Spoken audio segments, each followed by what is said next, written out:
Welcome back to Face the State. I'm Ariana Bennett. Thank you for joining us.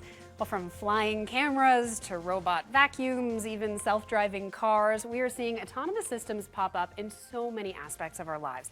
And now the technology is getting so advanced that it can work to minimize risk and even perform jobs that are too unsafe for people. Dr. Costas Alexis with the University of Nevada College of Engineering is here to talk to us about all this cool stuff.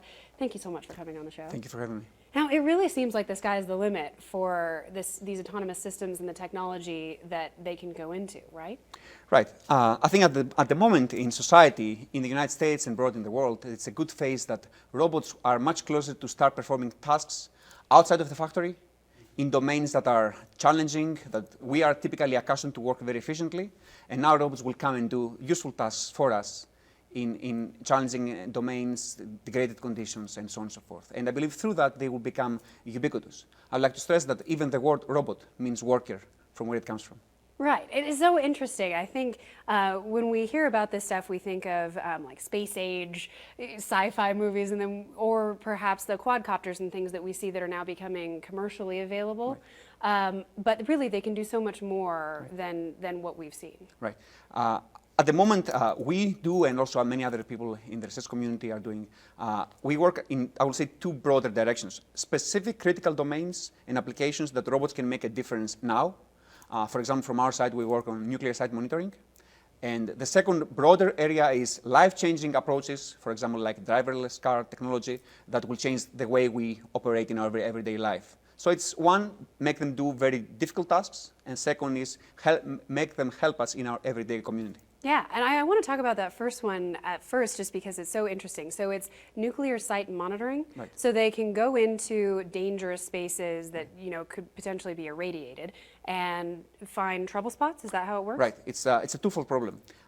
In Fukushima, it was very difficult to deploy robots in there. Initially, they faced extreme challenges. Some companies from the United States helped them to do it. What is in general the concept is that either for waste decommissioning or for emergency response, robots are expected to be able to do the job, and so far it has been extremely difficult. What we are trying to do is mostly related currently with waste decommissioning and emergency detection. And we want robots to go to places, for example, like some waste facilities and waste storage tunnels and so on and so forth, detect radiation, map it, and come back with all the information that a human will have to go in a dangerous environment, do a difficult and dull job, and come back and provide the results to the other peers. We want robots to do all this mission not only once, but repeatedly, and through that gain systematicity and good results on the mapping and inspection process. Okay, and we do have some video of this. I want to call for it so we can take a look, because it's pretty cool to see how it all happens. So this is in light, what we're looking at here. So maybe explain what it's doing. Right, so the robot here is performing a simple task for us. If I ask you explore an environment that you have no clue about it, as expected for the waste facilities, you will do it very seamlessly. But the robot it's not as simple as it sounds. It has to 3D map the environment, the way that you remember a map afterwards. It has to plan its next path, and it's very difficult for it too. And as it does so, it has to be able to remember what has mapped so far, what is the remaining spot, and how can I do that in an optimal way. Now, at the same time, it has to detect areas of interest, for example, radiation or chemicals. Right. Okay, so, and then it has to also be able to do this in dark places where there's no light. I think we have video of that as well, which I imagine just complicates things even more. This is actually exactly related with a particular application challenge of the nuclear site monitoring. We want to go into the Purex tunnels, and they are expected to be a big dark tunnel with a train full of chemical and nuclear waste inside. So we want them to be able to operate in a dark environment. For that reason, they work with night vision cameras and laser scanners, and through that they gain the opportunity to localize themselves and map the environment. This is really fascinating stuff, and very cool to see technology stepping up in a way that you really don't want to risk humans to go do that. And how close are we to this being ready to deploy? Are we years out, or are we close to this? I believe for that we are close. I will consider the technology that, as long as the technology development is concerned, is the next 5 years.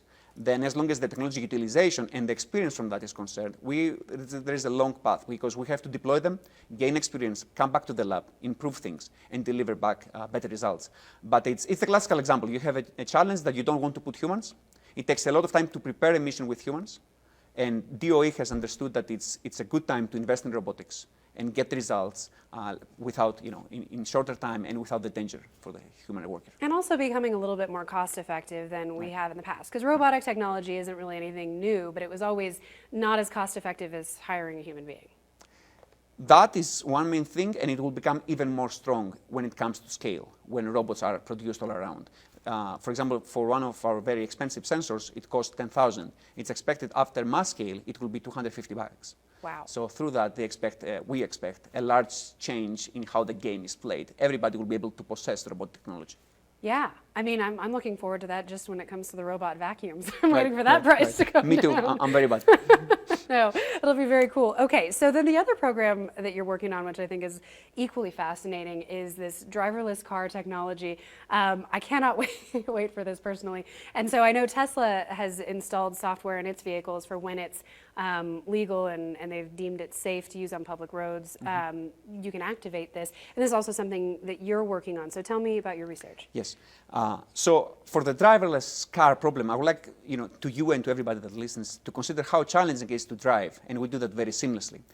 You see a pedestrian, and you don't only detect him, but you also predict where he's going to go. You adjust your speed accordingly. You have so many cars around you, and you still deal with it. And all that happens with two eyes, your brain, your hearing, and some mirrors around. Robot technology is not there yet, and many people, including Tesla, are doing a great job. And we want to contribute into the not addressed spots so far. We don't want to reinvent the wheel, and we understand that all the community is working heavily on that. So there are certain areas that we are focusing. For example, what happens with degraded conditions? Driving in rain, driving at night, driving with snow. I'm very bad at that, by the way. I come from Greece. We don't have that so often on our roads. So we want to essentially focus on the specific challenges of driving beyond the most common conditions. That's number one. Number two, we want to employ cars with learning capabilities. So as they drive more and they accumulate experience, we hope they can become better. The goal is to have, I will say, in some years, but not so soon, so not within the next 5 years, but a bit later than that maybe, robot cars that are able to drive as good as the average driver of us. In the US robotics roadmap, it's expected that within the next 15 years, we will have robots that drive as good as we do in any city. But it's a very big challenge because it relies on how robots perceive the world, understand the world, also the dynamic world as our cities, and also some cities that are even more crazy than here. For example, consider New York or San Francisco. Right. They have to be able to deal with all the world because a car company sells a car here, but also sells a car in Germany and a car in Cairo. So this has to work everywhere. And one of them is perception. The second thing is dealing with the rules of the road. And also with this crazy driver that will be there, because we are going to drive aside to autonomous cars. And there's going to be this one crazy driver that is experiencing and presenting dangerous behavior. Then the autonomous car has to deal with it. And there are also many ethical questions. For example, if it's unavoidable to crash somewhere, what should you do? And it's a very challenging problem. That's why it's exciting also for us. Right, that's a really interesting point. These judgment calls that we make, like, for example, do you swerve to miss the pedestrian but it potentially hit a tree? Right. And there's no right answer, right? But the car is going to have to decide that through some algorithm.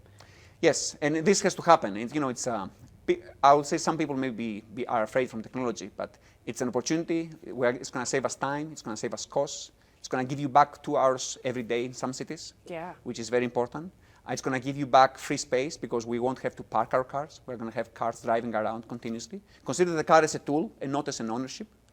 So you can have a shared economy through that. So there are many challenges. I'm not the one to say that it's easy. And I'm also not a big fan of hyping.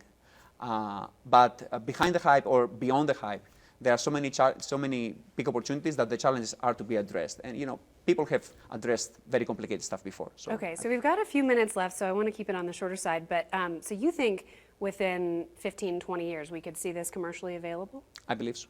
Wow. I believe so. Very, very cool. And then also, I understand that there's a possibility that some of this software is going to be tested out in Reno buses. Right. That's one of the niche spots here for this project. We want to test this technology in real life environments as opposed to testing at the lab or at a very big lab, and there are several facilities like this all around the world. The difference here is that we will allow this technology to be tested in our real roads. And the difference, of course, is to be safe. We're going to have the driver first, driving the car, first evaluating the perception system, while no autonomy takes place. And then afterwards, we're going to start testing autonomy, but with a driver engaged always. And that's why we work with professionals, with RTC and Protera, to actually make that happen in a safe way for the public. Very cool. So who is funding all of your research? Oh, that comes from many sources. So it's Department of Energy, projects here from the state, it's companies, private sector. It's a big component. And Yeah. you have to, when you're building a lab, you have to essentially lay down the research areas you want to address, and through that see where they fit with several funding agencies. And I think we're doing well, both from our side as well as broadly the UNR community now focuses a lot on robotics. Do you see a world in the future in which we have robots doing most tasks and humans don't? I see it as a great thing, as also as a challenge. So I used to read the books of Isaac Asimov. He writes about books, robots being all around the world. And he also, there were people that were dystopic and people that were more of a robotic utopia. To go there, I believe it's fully possible technologically, not now, but in the years to come, in our lifetime. And I think the greatest challenge is that the society should be smart enough to use them in the proper way. Absolutely. Oh, so interesting. Okay, Kostas, thank you so much for your time. I sure appreciate it. Well, that is it for this episode of Face the State. But for more information on all of this or to see past episodes, you can just head to our website. That's ktvn.com. Thank you so much for being with us. See you next week.